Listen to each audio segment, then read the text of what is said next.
Hello বন্ধুরা, আমার ইচ্ছে জানা নতুন একটা ব্লগে তোমাদের সবাইকে স্বাগত।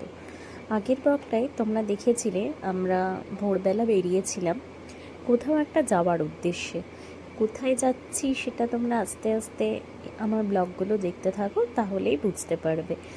তো আমরা তো এখন বান্দিপুর ফরেস্টের মধ্যে দিয়ে যাচ্ছি। ফরেস্টের দুদিকে ফরেস্ট, মাঝখানে এরম একটা সুন্দর রাস্তা। ফরেস্টের রাস্তা দিয়ে গেলে চারিদিকের প্রকৃতি অপরূপ শোভা দেখতে দেখতে বেশ ভালোই রাস্তাটা কেটে যায়। একদম ফাঁকা রাস্তা নয়, একটা দুটো করে গাড়ি চলছে।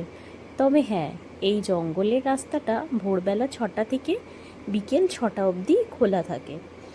আর এটা কিন্তু নো প্লাস্টিক জোন, মানে এখানে তুমি খাবার দাবার থেকে শুরু করে প্লাস্টিক বটল থেকে শুরু করে কিছুই ফেলতে পারবে না, কারণ এখানে প্রচুর অ্যানিমালস থাকে।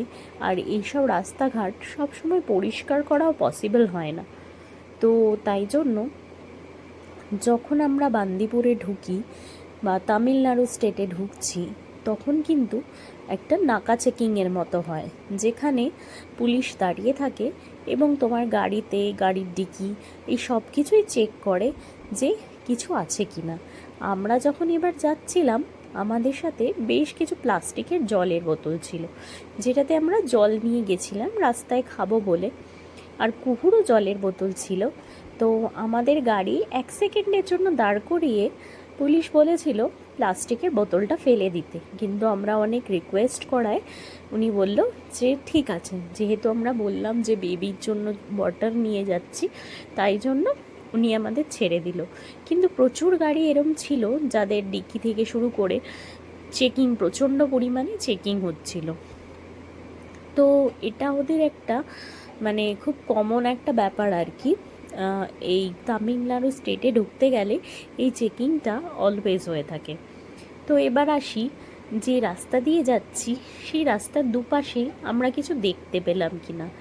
না গো, সত্যি কথা বলতে সেই সৌভাগ্য এখনও হয়ে ওঠেনি। আমার মেয়ে আর আমি জানলা দিয়ে হা করে তাকিয়ে রয়েছি যদি কিছু দেখা যায় জঙ্গলের মধ্যে।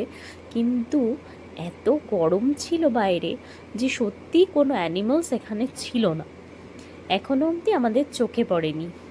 আর একটা কথা সবসময় জেনে রাখবে, জঙ্গল দিয়ে যখন যাবে বা জঙ্গলে যখন যাবে, আমরা হয়তো, আমাদের চোখ হয়তো কাউকে দেখতে পাচ্ছে না, কিন্তু জঙ্গলের চোখ, মানে জঙ্গলে যারা থাকে তাদের চোখ কিন্তু অলওয়েজ আমাদের ফলো করছে।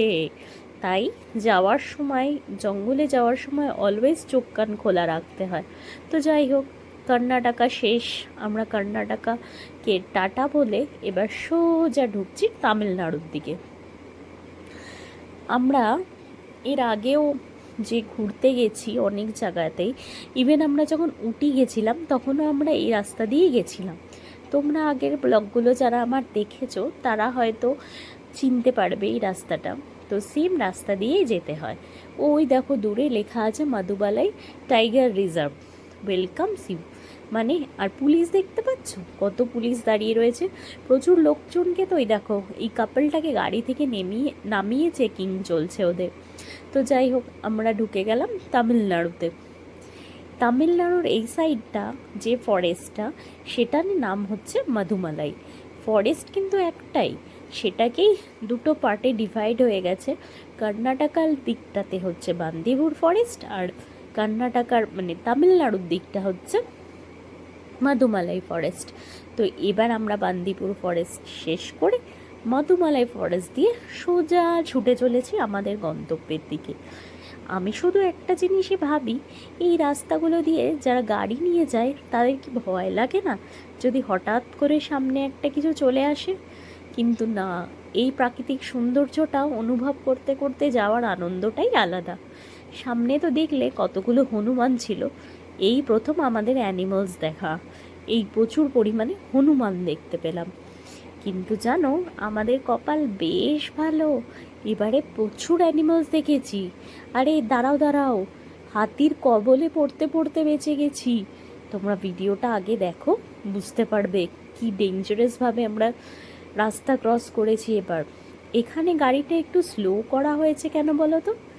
আমরা কিন্তু দেখতে পাইনি, আমার কর্তামশায়ের চোখে ঠিক পড়েছে যে ওই দূরে একটা হাতি দাঁড়িয়ে আছে। হ্যাঁ, ঠিক তাই, ওই দূরে একটা হাতি দাঁড়িয়ে রয়েছে। দেখতে পেলে এখানে একটু জল ছিল, আর যেখানে জল থাকে না সেই জায়গাগুলোতেই অ্যানিমালসদের দেখা পাওয়ার সৌভাগ্য হয়। তো ঠিক সেমনি আমাদের প্রথম হাতি দর্শন জঙ্গলে।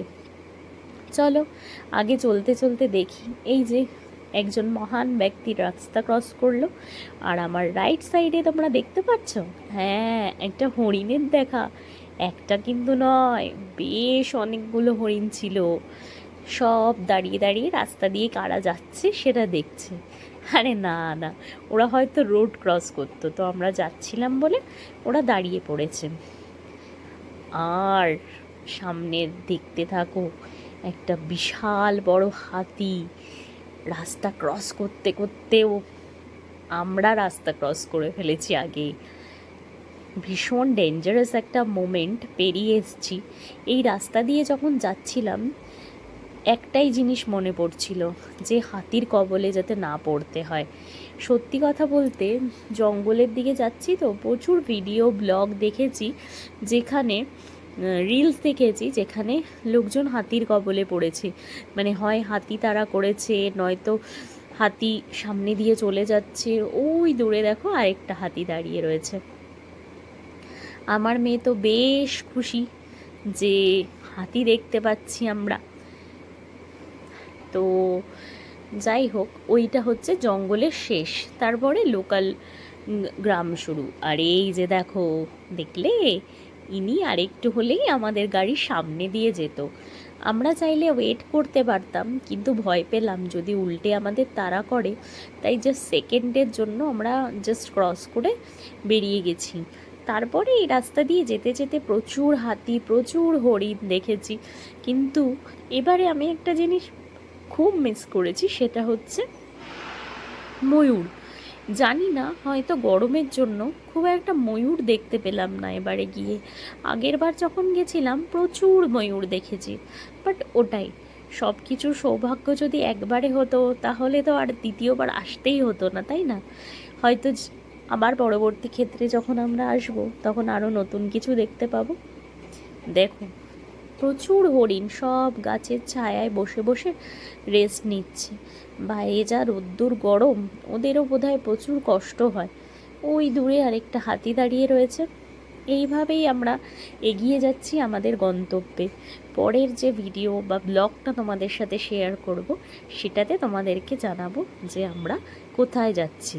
কিন্তু যাচ্ছি একটা খুব সুন্দর জায়গায়, তোমাদেরকেও আমাদের সাথে নিয়ে যাচ্ছি। তোমরাও আমাদের সাথে এসো আর দেখো। আজকে এখানেই শেষ করলাম, টাটা।